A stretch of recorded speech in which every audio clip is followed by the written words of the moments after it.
महाराष्ट्राचे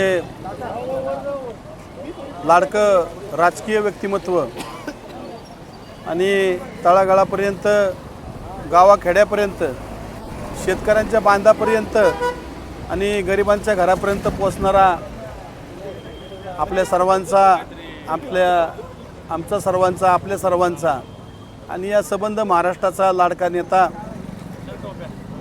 स्वर्गीय उपमुख्यमंत्री अजितदादा पवारसाहेब यांच्या आज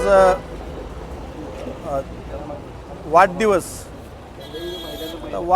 आहे, परंतु अतिशय दुःखदमय अंतकरणाने या ठिकाणी दादांची आज पहिली जयंती, प्रथम त्यांचं पुण्यस्मरण करण्याची वेळ ही आमच्यासारख्या कार्यकर्त्यांवरती आलेली आहे। आयुष्यभर ज्या दादांनी आमच्यासारख्या कार्यकर्त्यांना घडवलं, आमच्या वडीलधारी मंडळींबरोबर काम केलं आणि त्याचबरोबर आमच्या तरुण पिढीबरोबर काम केलं, आमच्या पुढच्या पिढीबरोबर देखील दादा पोचले होते। आणि असा हा युगपुरुष, ते एक हिंदीमध्ये गाणं आहे किशोर कुमारचं, हमें और जीने की चाहत न होती अगर तुम ना होते। असं म्हणावं लागेल की दादा गेल्यानंतर आता सर्व आम्ही ज्या पदावरती आहोत त्या पदावरती असण्याचं जे एक फिलिंग होतं की दादांचा रुबाबदारपणा, दादांचं राहणीमान, दादांचं सकाळी लवकर उठून कामाला लागणं, हे आम्ही लहानपणापासून फॉलो केलं। प्रत्येकाच्या आयुष्यामध्ये एक हिरो असतो, तो वडील रूपाने येतो, तो चुलत्याच्या रूपाने येतो, तो मित्राच्या रूपाने येतो, त्याचबरोबर तो समाजामध्ये एखादी जो लोकप्रिय व्यक्ती असेल ज्याला आपण हवेसे वाटतो, जो आपल्याला हवा असं वाटतो, अशा व्यक्तीच्या पाठीमागं आपण त्याचे गुणांचं आपण अनुकरण करतो। आदरणीय दादांचं गुणांचं अनुकरण करत करत आम्ही लोक त्या ठिकाणी मग शेती असून द्या, व्यवसाय असून द्या, राजकारण असून द्या, कुणाच्या मदतीला धावून जायचं असून द्या। मला आठवतंय आपल्या महाराष्ट्रामध्ये जेवढ्या आपत्कालीन दुर्घटना झालेल्या आहेत, त्या दुर्घटनामध्ये आदरणीय पवारसाहेब ज्या पद्धतीने पुढे असायचे, तो भूकंपाचा प्रसंग असून द्या, माळीन या ठिकाणचं लँडस्केलिंग असून द्या, या सर्व ठिकाणी चिखला मातीमध्ये गोरगरिबांचे अश्रू पुसणारे असे आपले दादा होते। मी नाही, असंख्य महाराष्ट्रातून दादांबद्दल बोलणं, लिहिणं हे खूप होईल। आयुष्यभर दादांच्या स्मृती आपण त्यांना युगपुरुष म्हणूया, कारण ज्या पद्धतीने छत्रपती शिवाजी महाराज आज आपल्यात नाही आहेत, परंतु 500 वर्ष झालं अशा व्यक्तींना संबंध भारत असेल, संबंध जग असेल, देश असेल, राज्य असेल, विसरू शकत नाही। अशाच प्रकारची ही व्यक्ती सर्वांच्या आयुष्यामध्ये आपल्यात होऊन गेलेली आहे। आणि दादांचा आजचा वाढदिवस सालाबादप्रमाणे साजरा करत असताना एक दुःखाची झालर त्याला आहे, कारण दादांची आज जयंती साजरी करण्याची दुःखाची वेळ ही आमच्या जेजुरी शहर राष्ट्रवादी काँग्रेस पार्टी, त्याचबरोबर दादा फाउंडेशन यांच्यावरती आलेली आहे। ज्या दादांचं अनुकरण करून, ज्या दादांच्या मार्गपथावरती चालण्याचं आम्ही या ठिकाणी भविष्यकाळामध्येच ठरलं होतं। आज दादांच्या आशीर्वादाला घेऊन आम्हाला पुढं जायचं आहे, दादांच्या प्रेरणेला घेऊन पुढं जायचं आहे, दादांच्या अनुभवांना घेऊन पुढं जायचं आहे। कारण दादांच्या अनुभवाची जी शिदोरी आहे ती प्रचंड आमच्या पाठीमागं आहे। अजूनही असं वाटतं की कुठंतरी दादा असतील आणि अरे बेट्या मी तुझ्या पाठीमागं आहेस, की हाक दादांची अजूनसुद्धा अंगावरती काटा येतो।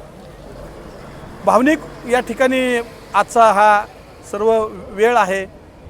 मान्य भगवंताने प्रत्येकाला जन्म आणि मृत्यूच्या या साखळीमध्ये वेढलेला आहे, जो येणाराच आहे त्याला जायचं आहे, पण दादांनी इतक्या लवकर नव्हतं जायला पाहिजे।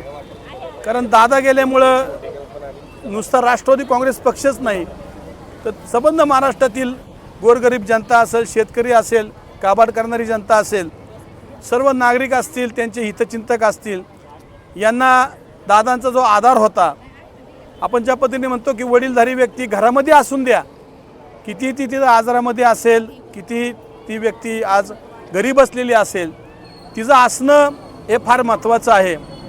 त्या माणसाचा आधार हा आपल्या पाठीशी असतो. आज नगरपालिकेच्या माध्यमातून काम करत असताना, आज तालुक्याच्या माध्यमातून काम करत असताना, आज पालकमंत्री म्हणून सुनेत्रा वहिनी ज्या पद्धतीने उपमुख्यमंत्री म्हणून जबाबदारी पार पाडतायत, कौतुक वाटतंय की आज त्या दुःखातून आज आम्ही कुणाचे कोण, आम्ही आज जेजुरीमध्ये आहोत, आम्हाला एवढं दुःख होतं आहे. तर सुनेत्रा वहिनी, जयदादा, पार्थ आणि संबंध पवार कुटुंबाला किती दुःख होत असेल, परंतु त्याचा न विचार करता त्या दुःखाला थोडंसं बाजूला सारून या ठिकाणी वहिनी साहेबांनी आणि जयदादा, पार्थ यांनी आणि सर्वच कार्यकर्त्यांनी अंग झटकून कामाला लागलेले आहेत. विश्वास बसत नाही आहे की आज आपल्या दादा नाही आहेत, परंतु नियतीच्या पुढे कुणाचं चालत नाही. आज नेहमीप्रमाणे दादांचा मला आठवतं आहे, मी पहिल्यांदा दादांचा वाढदिवस केला होता, त्यावेळेस माझं वय 20 होतं. आज 30 वर्ष आले लगातार आम्ही दादांचा वाढदिवस साजरा करतो आहे आणि आज दादांची प्रथम जयंती आहे.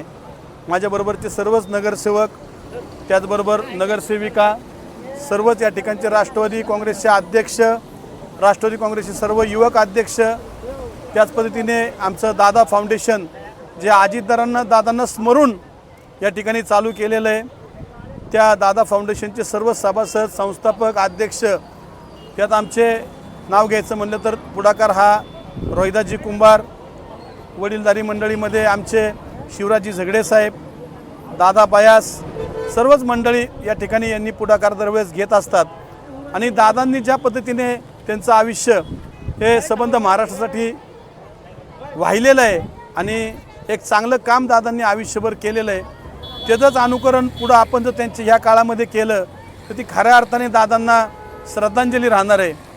आज दादा फाउंडेशनच्या वतीने शालेय उपयोगी वस्तू यांचं वाटप, खाऊचं वाटप आणि शिवाजी शिक्षक प्रसारण मंडळाच्या वतीने जी सायकल रॅली दरवर्षी येते, त्या सायकल रॅलीचं देखील या ठिकाणी आपण स्वागत करणार आहोत.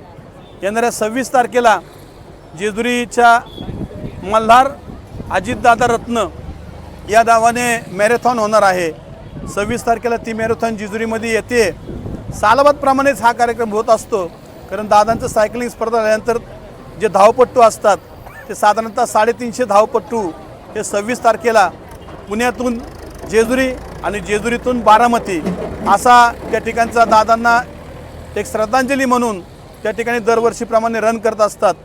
त्याच्यामध्ये माझे मित्र सतीश ननवरे जे आयर्नमॅन आहेत ते त्या ठिकाणी तो सहभाग घेतात. आज तुमच्या सर्वांच्याच वतीने या ठिकाणी मी दादांना भावपूर्ण अशी श्रद्धांजली वाहतो आणि येणाऱ्या काळामध्ये दादांच्या स्मृती तर असं म्हणलेलं आहे, हजारो ख्वाहिश ऐसी यावर ख्वाहिश पे दम निकले. दादांची जी ख्वाहिश आहे ती शेवटपर्यंत आम्ही पूर्ण करू आणि आमचा दम त्या ठिकाणी जरी गेला, आमचा जीव जरी त्या ठिकाणी गेला तरी दादांचं मार्गदर्शन, दादांची आम्हाला लावलेली दादांनी वळण हे आम्ही कधी विसरणार नाही. आणि तमाम जेजुरीकरांच्या वतीने आणि तमाम महाराष्ट्राच्या वतीने मी दादांना भावपूर्ण अशी श्रद्धांजली वाहतो.